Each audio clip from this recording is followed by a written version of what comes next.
Greetings, my name is Al Holmes. I'm a strategic planning facilitator and I live in Manitoba, Canada. I've been in the business most of my adult life, and as a result I've developed an approach and many planning tools that my clients seem to appreciate. Most of my work comes from repeat business or referrals from satisfied customers. On the screen you can see a typical planning cycle that we go through in planning. You can see it's presented as the face of a clock, and it begins with the explorer stage, and then it moves on through the artist phase into the judge phase and then the warrior phase.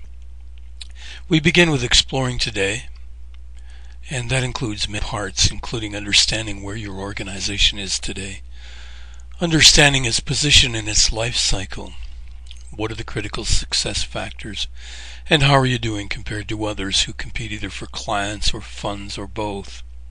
What are your strengths, what are your weaknesses, and what are some of the external threats or opportunities that your organization faces? With that in hand, we move on to look at the future. Where are you going as an organization? What is your purpose or mission? Why do you exist? What are some of the core beliefs and values that your organization holds dear?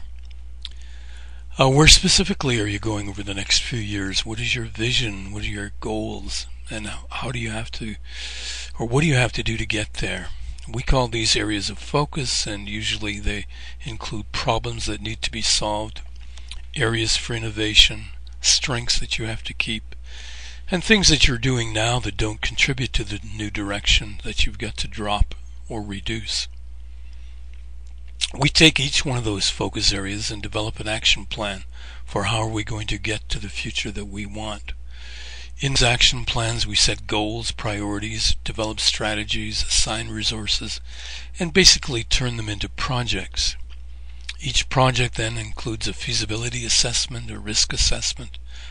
It includes action plans, responsibilities, timelines, milestones, budgets, reporting systems, controls, and all of the things that you are aware of in terms of managing projects well. Some plans don't include implementation, but ours does. We all know that getting there is part of the process. And that includes selling those who were not at the table, leading others, monitoring progress, adapting as conditions change, assessing progress, solving problems as they arise, evaluating outcomes both midterm and at the end, celebrating achievements and successes, and when we don't quite make it, documenting what we learned from the process. Give me a call or email me. Every assignment that I take on begins with a conversation in which the client tells me what they want, and I try to suggest how I might help to ensure that it happens. Thank you for watching.